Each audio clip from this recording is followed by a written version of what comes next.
بسم الله الرحمن الرحيم نحمده ونصلي ونسلم على رسوله الكريم أما بعد قال الله سبحانه وتعالى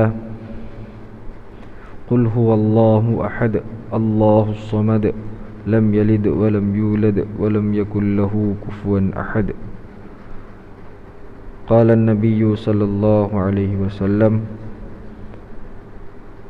لغدوة في سبيل الله أو روحة خير من الدنيا وما فيها أو كما قال صلى الله عليه وسلم. Alhamdulillah, Allah subhanahu wa ta'ala dengan sifat Rahman, dengan sifat Rahimnya masih beri kita peluang, masih beri banyak nikmat pada kita. Tak pernah satu saat, satu detik pun kita terlepas daripada nikmat Allah Subhanahu wa taala. Setiap masa dan keadaan kita berada di dalam nikmat Allah Subhanahu wa taala. Lebih-lebih lagi apabila satu orang itu ada iman, ada nikmat iman. Kerana iman ini dia adalah asas kepada segala kebaikan. Kerana urusan orang beriman ni dia pelik, aneh, unik, kan? Bila ditimpa kesenangan, maka dia akan bersyukur, maka kebaikan untuk dia. Bila dia ditimpa kesusahan, dia bersabar, maka kebaikan juga untuk dia. Jadi segala kesusahan dan segala kesenangan, kan, semuanya menjadi asbab kebaikan. Tapi syarat dia kena ada iman. Bila dapat kebaikan, bersyukur, dan dapat musibah, ujian, bersabar. Jadi Allah Subhanahu wa ta'ala telah berikan kita iman. Iman ini adalah asas segala kebaikan. Satu orang tadi dia ada segala jenis semua kebaikan dalam diri dia, tapi dia tidak ada iman, maka kebaikan dia tadi tidak ada nilai langsung di sisi Allah Subhanahu wa ta'ala. Walaupun kebaikan-kebaikan dia tadi menjadi asbab untuk tersebarnya agama Islam sekalipun, masih lagi kebaikan dia tidak ada apa-apa nilai di sisi Allah Subhanahu wa ta'ala, kerana dia tidak ada asas kebaikan, kerana dia tidak dikurniakan asas kebaikan, iaitu iman. Jadi oleh itu, apabila satu orang telah diberikan iman, janganlah dia melihat kepada orang yang tidak diberi iman itu nikmatnya lebih daripada kita. Maknanya kita menganggap nikmat yang ada pada orang lain itu, yang ini bukan nikmat iman, adalah lebih besar daripada nikmat iman yang Allah bagi pada kita. Jangan sampai macam tu sekali. Kita mau anggap nikmat iman inilah yang paling besar, kerana segala kebaikan kita akan bermula daripada iman.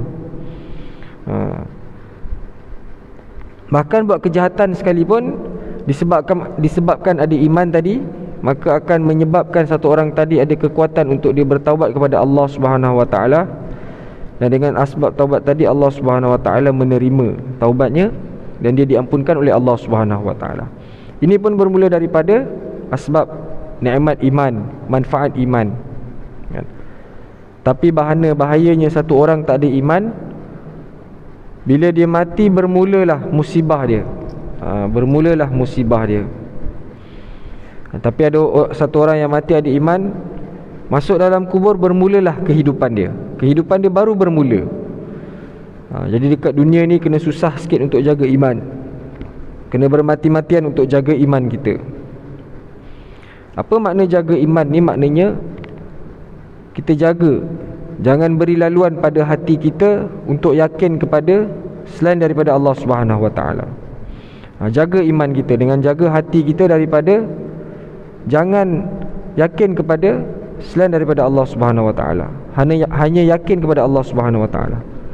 Jangan beri laluan pada hati kita untuk masuk kebesaran makhluk, kan, walaupun sikit. Macam mana kita nak jaga hati kita supaya kebesaran makhluk ni tak masuk dalam hati kita, sedangkan dunia makhluk hari ini depan mata kita nampak bersama manfaat-manfaat yang Allah ciptakan untuknya pun nampak depan mata kita setiap hari. Macam mana dalam keadaan ni kita tak nak masukkan kebesaran-kebesaran makhluk dunia ni ada dalam hati kita. Hari-hari kita kena menafikan. Bukan menafikan dengan tidak menggunakan, kita gunakan, tapi kita nafikan manfaat yang ada pada makhluk tadi. Manfaat yang ataupun mudarat yang datang pada makhluk tadi itu pun datang daripada Allah Subhanahu Wa Taala. Dan dia merupakan makhluk Allah Subhanahu Wa Taala yang lain, yang diciptakan oleh Allah Subhanahu Wa Taala, yang Allah Subhanahu Wa Taala ciptakan dia. Dan Allah Subhanahu Wa Taala letakkan dia sama-sama dengan makhluk tadi. Kan? Contohnya makanan.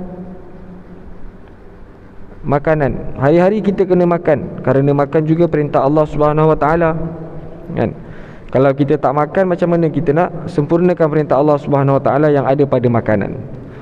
Tapi yang dilarang, yang ditegah adalah yakin kepada makanan tadi. Yakin kepada makanan tadi yang boleh beri kita kenyang, yang boleh beri kita gembira, boleh kita senang. Ini keyakinan yang salah. Tapi kita kena makan kerana ia perintah Allah Subhanahu Wa Taala. Tapi Allah Subhanahu Wa Taala melarang kita daripada meyakini kepada makanan. Maknanya lapar bukan terus cari makanan, kan? Tapi lapar minta dengan Allah Subhanahu Wa Taala dulu. Allah Subhanahu Wa Taala Maha mengetahui keadaan kita, tapi Allah Subhanahu Wa Taala nak lihat bagaimana keadaan kita. Kalau lapar terus jumpa Allah Subhanahu Wa Taala dahulu ke, ataupun cari, kan, asbab-asbab yang kita rasa boleh menghilangkan kelaparan tadi. Jadi kita pergi kepada perintah-perintah Allah Subhanahu Wa Taala. Cara untuk memelihara iman kita juga adalah dengan cerita kehebatan Allah Subhanahu Wa Taala, ceritakan kebesaran-kebesaran Allah Subhanahu Wa Taala, nikmat-nikmat Allah Subhanahu Wa Taala yang ada pada kita ni, kan? Supaya kita hargai semua nikmat yang Allah Subhanahu Wa Taala beri ni. Macam mana cara kita hargai nikmat Allah Subhanahu Wa Taala beri ni? Kita gunakan dia untuk menyempurnakan perintah Allah Subhanahu Wa Taala. Cara kita hargai tubuh badan yang sihat, kita gunakan tubuh badan tadi untuk sempurnakan perintah Allah, untuk tunaikan sembahyang berjemaah di masjid, kan?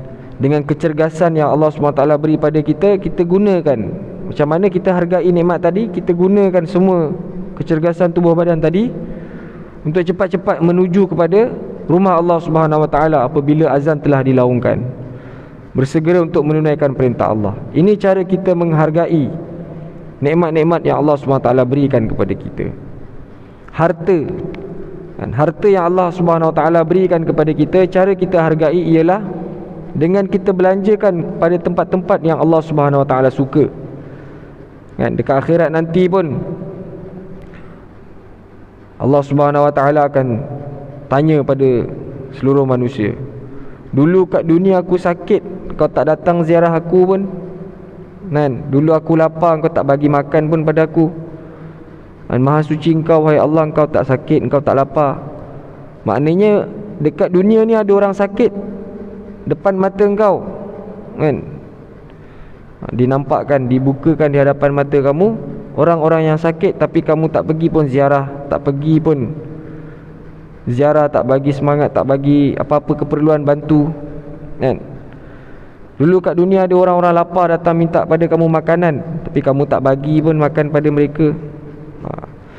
Jadi ini makanan yang Allah berikan pada kita, kita syukur dengan kita hargai. Kita makan, kita tak buang, kan? Kita bagi pada orang yang sepatutnya. Dan begitu juga dengan nikmat-nikmat yang lain. Maknanya kita gunakan nikmat untuk sempurnakan perintah Allah Subhanahu Wa Taala. Okey, jadi bagaimana perintah-perintah Allah Subhanahu Wa Taala ni dapat disempurnakan dengan kekuatan iman? Iman ini pertama usaha dia, kita kena doa pada Allah Subhanahu Wa Taala, minta kepada Allah Subhanahu Wa Taala iman. Ya Allah, kurniakan kepada kami iman, iman yang sempurna, iman yang diterima oleh Engkau, iman seperti mana yang Engkau kehendaki. Ya Allah, kurniakan kepada kami iman seperti mana yang Engkau kehendaki. Iman seperti mana imannya sahabat, iman sahabat-sahabat radhiyallahu anhum majma'in. Kena doa pada Allah Subhanahu Wa Taala. Dan kita kena buat usaha. Apa usaha? Untuk usaha atas iman ini, kita kena ceritakan kehebatan Allah Subhanahu Wa Taala Banyak sangat cerita kehebatan Allah Subhanahu Wa Taala. Apa-apa sahaja topik perbualan kita, di akhir kita mau kembalikan semuanya kepada Allah Subhanahu Wa Taala. Kalau tak kerana kehebatan Allah, semua perkara ini tak berlaku. Kalau tak kerana kehebatan keagungan Allah Subhanahu Wa Taala yang maha bijaksana, tak jadi pun benda macam ni, benda baik macam ni, kan? Benda yang tak baik pun semua berlaku dengan hikmah, pengawalan, pengaturan, pentadbiran Allah Subhanahu Wa Taala. Bukanlah satu perkara yang tak disengajakan. Bahkan semuanya dalam aturan, peraturan Allah Subhanahu Wa Taala. Dalam dah siap atur dah. Perkara ni sekian-sekian akan berlaku, di mana, kenapa, semua dah siap.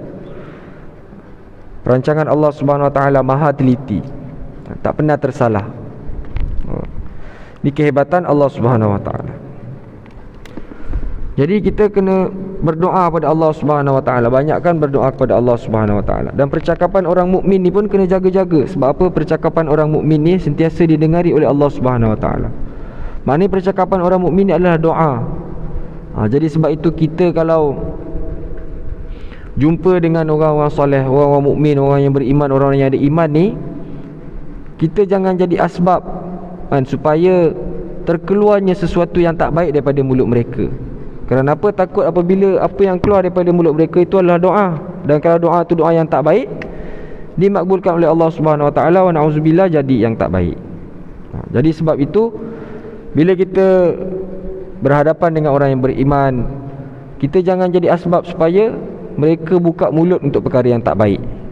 Jadi kita kena datang dengan beri salam, dengan senyuman, dengan akhlak yang baik, sehingga orang beriman tadi senang hati dengan kita dan dia berdoa kepada Allah Subhanahu Wa Taala untuk kita.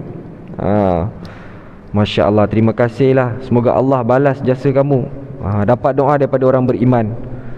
Kalau Allah dah balas jasa kita bagi pihak dia, macam mana? Kan? Tak terhingga kiranya.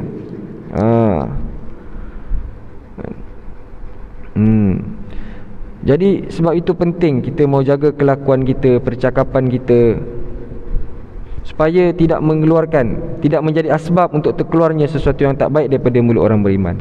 Maka kita usaha semungkin, sedaya yang mungkin, supaya apa yang keluar daripada orang mulut beriman ni doa untuk kita, kebaikan untuk kita. Dan kita pun mau lazimkan diri untuk banyak doakan pada orang lain. Semoga Allah berkati kamu, semoga Allah membalas setiap jasa kamu, semoga Allah membalasi kamu. Sekurang-kurangnya jazakallahu khairan, jazakumullah pun boleh juga. Apa-apa je orang buat pada kita, jazakallah, jazakumullah, kan? Dan kalau orang cakap pada kita jazakallah, jazakumullah, kita jawab wa iyyakum, wa iyyaka, dan kepada kamu juga, kan? Jazakumullah, semoga Allah membalasi kamu. Kita jawab wa iyyakum, begitu jugalah untuk kamu. Doa yang sama juga untuk kamu. Kita baca sedikit kisah mengenai sahabat, kan? Talabud du'ai minas salihin, meminta doa daripada para salihin, para soleh, orang-orang soleh. Talabuhu sallallahu alaihi wasallam min Umar ad-du'a, wa talabu Abi Umamah radhiyallahu anhuma minhu sallallahu alaihi wasallam ad-du'a. أخرج أبو داود والترمذي عن عمر رضي الله عنه قال استأذنت النبي صلى الله عليه وسلم في العمرة فأذن لي وقال لا تنسنا يا أخي من دعائك فقال كلمة ما يسرني أن لي بها الدنيا وأخرجه ابن سعد عن عمر بمعناه. وأخرج ابن أبي شيبة عن أبي أمامة الباهلي رضي الله عنه قال خرج النبي صلى الله عليه وسلم فكأنما اشتهينا أن يدعو لنا فقال اللهم اغفر لنا وارحمنا وارض عنا وتقبل منا وأدخلنا الجنة ونجنا من النار وأصلح لنا شأننا كله فكأننا اشتهينا أن يزيدنا فقال qad jama'tu lakumul amra. Meminta doa daripada orang-orang soleh. permintaan baginda sallallahu alaihi wasallam daripada Umar radhiyallahu anhu akan doa, dan permintaan Abu Umamah radhiyallahu anhu daripada Nabi sallallahu alaihi wasallam akan doa. Imam Abu Daud telah meriwayatkan dan Imam Tirmizi radhiyallahu rahmatullahi alaihima telah meriwayatkan daripada Hadrat Umar radhiyallahu anhu, beliau telah berkata, "Aku telah meminta izin kepada Nabi sallallahu alaihi wasallam untuk mengerjakan umrah. Lalu baginda sallallahu alaihi wasallam telah mengizinkanku, dan baginda sallallahu alaihi wasallam telah bersabda, janganlah kamu lupa, wahai saudaraku."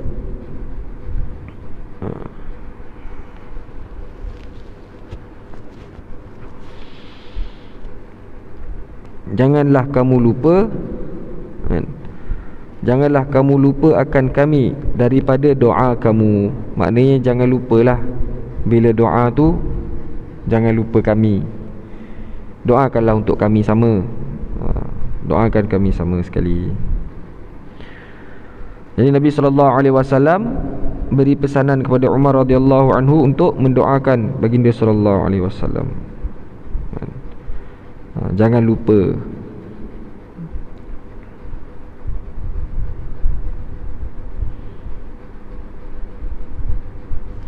Jadi di sini baginda SAW nak mengajar kepada umat bahawa kan, apabila ada orang soleh, tak salah untuk kita minta doa kepada orang soleh tadi.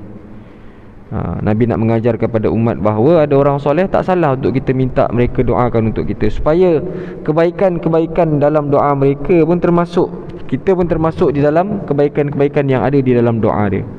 Sebab orang soleh ni orang yang ada hubungan dengan Allah. Kita tak tahu apa permintaan dia kepada Allah Subhanahu Wa Taala. Kadang-kadang ada orang yang Allah Subhanahu Wa Taala berikan kepada mereka ilham-ilham, doa-doa yang mana tak diilhamkan kepada kita. Kita pun tak terfikir nak doa benda ni. Itulah Nabi sallallahu alaihi wasallam dah ajar bermacam-macam doa yang jami' dan mani'. Termasuk semua sekali dalam doa yang ringkas dan padat, semua sekali dah termasuk. Ni dalam cerita yang selepas ni akan ada. Kemudian Hadrat Umar radhiyallahu anhu berkata apa? Ini adalah satu kalimah yang mengembirakan aku lebih daripada dunia dan segala isinya. Maknanya Nabi sallallahu alaihi wasallam di darjat yang paling tinggi meminta kepada Hadrat Umar radhiyallahu anhu untuk mendoakan baginda sallallahu alaihi wasallam. Maka tidak ada yang lebih berharga, yang lebih bernilai daripada dunia dan seisinya, melainkan perkara ni, melainkan kalimah ni, permintaan Nabi sallallahu alaihi wasallam untuk Sayyidina Umar radhiyallahu anhu mendoakan baginda sallallahu alaihi wasallam. Kemudian kisah yang seterusnya diriwayatkan daripada Hadrat Ibnu Abi Syaibah daripada Hadrat Abu Umamah Al-Bahili radhiyallahu anhu, beliau telah berkata, Nabi sallallahu alaihi wasallam telah keluar pada satu hari, maka kami berkeinginan bahawa baginda sallallahu alaihi wasallam mendoakan untuk kami. Maka baginda sallallahu alaihi wasallam telah berdoa, wahai Allah, ampunilah kami, rahmatilah kami, redalah terhadap kami, terimalah kami, dan masukkanlah kami ke dalam syurga, dan selamatkanlah kami daripada api neraka, dan perbaikilah untuk kami dan keadaan kami ini kesemuanya. Maka kami berkeinginan untuk baginda sallallahu alaihi wasallam menambahkan lagi di dalam doanya. Lalu baginda sallallahu alaihi wasallam telah bersabda, sesungguhnya aku telah menghimpunkan untuk kamu kesemua urusan-urusan. Maknanya dalam doa tu semua dah ada dah terhimpun dah dalam doa tu. Segala apa yang kita minta, segala jenis kebaikan semua dah ada dalam doa ni. Wahai Allah, ampunkanlah kami. Bila Allah Subhanahu Wa Taala dah ampunkan segala dosa kita, kita dah bersih daripada segala dosa, maka barulah khasiat-khasiat amal tadi akan memberi kesan kepada kita. Hari ni kenapa kita buat amal tapi khasiat amal tadi kita tak dapat rasai? Kerana kita buat dosa lagi, kita buat maksiat lagi. Jadi sebab itulah hasil daripada khasiat daripada amal tadi kita tak dapat secara terus. Dan kerana mafhum hadis Nabi SAW, satu orang yang ucap kalimah la ilaha illallah ikhlas semata-mata kerana Allah. Apa makna ikhlas? Maknanya tulen, telus, hanya kerana Allah Subhanahu Wa Taala. Maka kalimah ini akan naik sampai kan ke langit. Tiang arash pun akan bergegar. Takkan berhenti bergegar selagi mana pengucap la ilaha illallah tadi tak diampunkan. Dan kalimah la ilaha illallah ni akan memberi manfaat kepada pengucapnya selagi mana pengucapnya menjauhi dosa-dosa besar. Maknanya hari ni kita buat amal kebaikan tapi tak mendatangkan kesan, bukannya kerana amal tadi itu tak ada kesan, tetapi kita tak jaga dia punya pantang larang kan. Macam makan ubat tapi dalam masa yang sama buat benda pantang larang. Jadi ubat tadi memang tak memberi kesan. Kita tak boleh salahkan ubat tadi, sebab kita yang langgar pantang larang tu. Begitulah juga amal-amal agama ni. Kalau dalam amal-amal ni tak memberi kesan, bermakna kita kena taubat balik kepada Allah Subhanahu Wa Taala dosa-dosa yang lain. Dosa-dosa ni yang menyebabkan khasiat amal tadi tak sampai kan, tak dapat dirasai. Jadi semoga Allah Subhanahu Wa Taala mengampunkan kita dan seluruh umat Nabi SAW. Inilah Nabi dah ajar doa yang paling sempurna. Bila Allah ampun, selesai masalah kita. Warhamna, dan rahmatilah kami. Bila Allah Subhanahu Wa Taala dah turunkan rahmat, semua benda jadi mudah, senang. Senang. Kesakitan pun senang rasa. Sebab apa?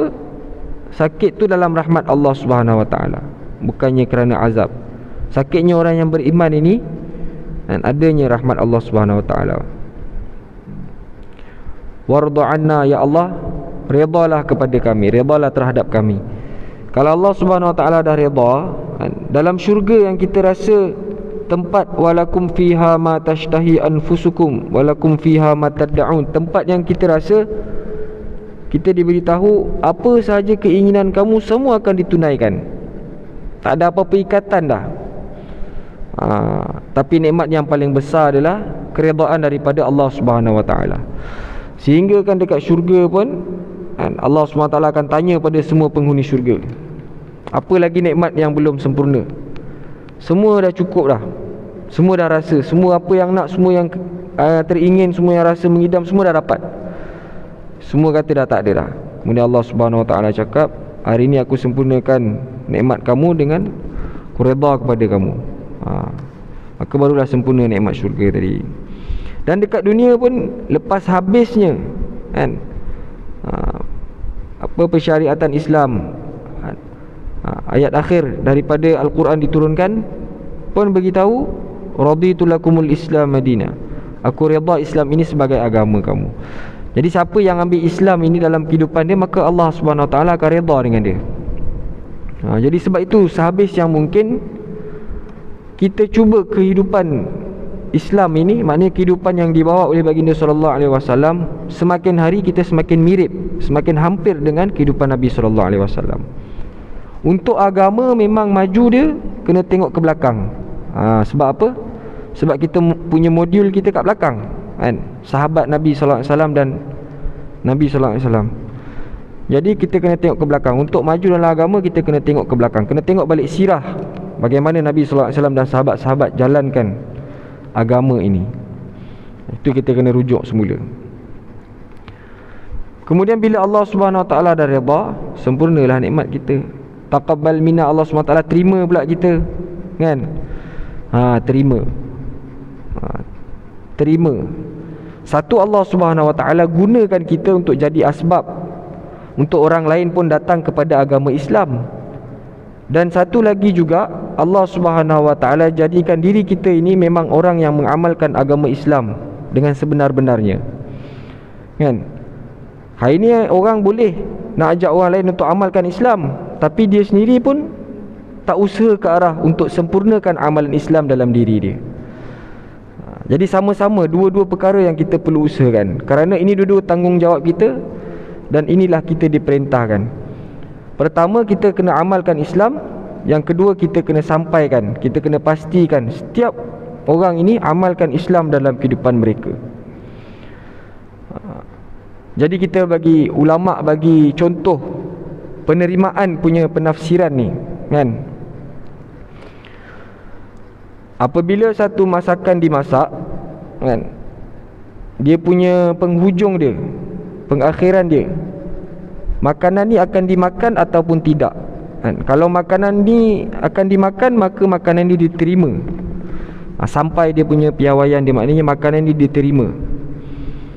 Jadi kalau kita tengok contoh masak kari, kan, rempah-rempah akan dimasukkan dahulu, dipanaskan dulu rempah, kan, rempah yang masuk awal. Sebelum kari, sebelum ikan masuk apa semua, rempah masuk dulu. Rempah dah habis masuk semua, dah kena bakar dulu, baru masuk barang-barang yang lain. Last sekali waktu makan, rempah-rempah ratus tadi, kayu manis ke, bunga cengkeh ke apa ke, semua tu akan diletak tepi, tak dimakan pun, tak diterima untuk dimakan. Dia kena ada, kalau dia tak ada, tak sedap makanan, tapi dia tak dimakan. Yang dimakan tu ikan tu juga, kan? Jadi kita nak diterima oleh Allah Subhanahu Wa Taala, supaya kita jadi macam ikan tadi. Kita digunakan oleh Allah Subhanahu Wa Taala untuk naikkan agama, dan kita sendiri pun mengamalkan agama, dan Allah Subhanahu Wa Taala terima kita, tak buang kita. Na'udzubillah min zalik. Jadi sebab itulah kita kena doa supaya Allah Subhanahu Wa Taala terima kita. Taqabbal minna. Nabi SAW ajar kita. Kemudian Nabi SAW ajarkan lagi doa, wa adkhilnal jannah, masukkanlah kami ke dalam syurga. Dah masuk syurga, selesailah masalah kita, kan? Wa najjina minan nar, dan selamatkan kami daripada neraka. Kejayaan dekat akhirat inilah dia, kan? Faman zuhziha 'anil nar wa udkhilal jannata faqad faz. Inilah kejayaan yang sebenar. Diselamatkan daripada neraka dan dimasukkan ke dalam syurga, maka inilah sesungguhnya dia telah berjaya. Orang ini telah berjaya.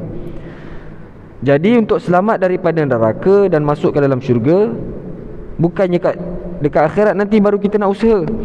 Nampak neraka, lari, jangan lalu jalan tu, masuk ikut jalan pergi syurga. Bukan, masa tu masa untuk selamatkan diri, kan? Masa untuk selamatkan diri adalah dekat dunia lagi. Macam mana jalan-jalan, asbab-asbab yang boleh menuju ke neraka, kita elakkan diri kita. Maknanya perkara-perkara yang diharamkan oleh Allah Subhanahu Wa Taala, kita elakkan diri kita. Kerana perkara-perkara inilah jalan menuju kepada neraka. Dan perkara-perkara yang wajib, perkara-perkara yang Allah SWT perintahkan untuk kita, kita kena buat. Kerana inilah jalan-jalan menuju ke syurga. Janji Allah Subhanahu SWT dalam amal ni, bukannya kita buat agama ikut cara kita sendiri, ikut selesa kita sendiri. Zaman dah berubah, tak ada. Kalaulah ada apa-apa cara yang terbaik untuk sebarkan agama, maka cara tersebut Allah Subhanahu Wa Taala, nescaya Allah Subhanahu Wa Taala telah bagi pun pada Nabi sallallahu alaihi wasallam. Maknanya apa yang ada pada Nabi sallallahu alaihi wasallam pada zaman itu, itulah cara terbaik untuk menyebarkan agama. Dari segi terselamatnya fitnah terhadap agama dan sebagainya, semua dah termasuk. Kerana itulah apa cara yang terbaik, cara itulah yang Allah Subhanahu Wa Taala telah berikan kepada Nabi sallallahu alaihi wasallam. Tidak ada cara yang paling baik melainkan cara Nabi sallallahu alaihi wasallam untuk menyampaikan agama. Dan inilah perintah, kan, perintah Allah untuk sebarkan agama. Dan perintah yang satu lagi juga, sebarkan agama dengan cara yang ditunjukkan oleh baginda sallallahu alaihi wasallam. Bukan cara sendiri, bukan main logik akal, tak ada.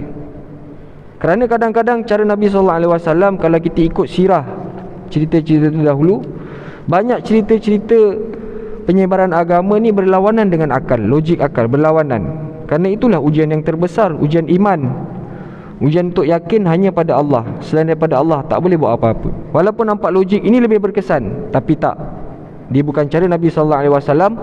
Pasti dan pasti dia akan membawa kepada kegagalan dan kemusnahan. Kalau ini cara Nabi sallallahu alaihi wasallam, Macam mana punya nampak lambat ke kesan, nampak apa zahir dia yang sebaliknya, tapi itu bukan yang sebenarnya. Kerana dalam cara Nabi SAW adanya janji Allah SWT, dan janji Allah SWT itu benar. Dan inna wa'dallahi haq, inna Allah la yukhliful mi'ad. Allah tak pernah mungkir janji. Maha suci Allah. Dan yang terakhir Nabi SAW meminta wa aslih lana sya'nana kullah. Allah SWT sentiasa perbaiki kita. Kerana Allah SWT dia bersama dengan orang-orang yang ada sifat. Dia bukan bersama-sama dengan orang yang buat amal, yang sentiasa dalam ibadat. Bukan. Allah SWT bersama-sama dengan orang yang ada sifat. Dalam Quran bagi tahu, innallaha yuhibbul muttaqin, innallaha yuhibbul mutatahhirin, innallaha yuhibbus sadiqin. Semua ini sifat-sifat. Allah tak pernah kata pun Allah bersama dengan orang yang solat, Allah bersama dengan orang yang baca Quran. Tak pernah pun dalam Quran Allah kata. Allah cuma kata Allah bersama dengan orang-orang yang muttaqin, mukminin, yang bersifat mukmin, yang bersifat takwa. Tapi kita kena faham, untuk dapatkan takwa, untuk dapatkan mukmin ini, kita perlu melalui jalan amal-amal, solat, puasa, zakat dan sebagainya. Kita perlu lalui jalan ni, barulah dengan melalui jalan ni Allah SWT akan bagi kita sifat-sifat. Sebab itu kita kena lazimkan diri kita dengan perintah-perintah Allah, supaya dengan perintah Allah tadi Allah SWT akan kurniakan kita sifat-sifat, dan dengan sifat-sifat tadi Allah SWT akan bersama dengan kita, dan Allah SWT akan sentiasa membantu kita. Dan bantuan yang paling besar yang kita hanya harapkan daripada Allah adalah hidayat untuk diri kita dan hidayat untuk seluruh umat. Sebab kadang-kadang perkara yang kita rasa baik, kita minta pada Allah, tapi sebenarnya perkara tu tak baik untuk kita. Jadi sebab itu apa keadaan pun kita minta hidayat kepada Allah SWT. Minta Allah bagi petunjuk. Apa keadaan pun, ya Allah, berilah aku hidayat, ya Allah, berilah aku petunjuk, ya Allah, untuk perkara ni. Kerana hidayat ni mempunyai banyak pintu, bukan satu pintu je. Pintu-pintu hidayat. Setiap amal-amal agama tu ada pintu-pintu hidayat dia, yang satu-satu perlu dibuka untuk kita supaya kita dapat amalkan amal-amal agama tadi. Jadi semoga Allah SWT dan kekalkan hidayat dalam diri kita, dan tambahkan lagi dan lagi hidayat dalam diri kita, dan sentiasa dudukkan kita dalam asbab-asbab untuk mendapat hidayat daripada Allah SWT, dan kita pun menjadi asbab untuk seluruh umat dapat hidayat kepada Allah SWT, sehingga seluruh makhluk dapat menuju kepada Allah SWT, menuju kepada rahmat Allah SWT, menuju kepada perintah Allah SWT. Semoga Allah SWT berikan kita kekuatan untuk kita dapat amalkan, ambil iktibar, dan kita sampaikan insya-Allah. Subhanallah wa bihamdihi, subhanakallahumma wa bihamdika, asyhadu an la ilaha illa anta, astaghfiruka wa atubu ilaik.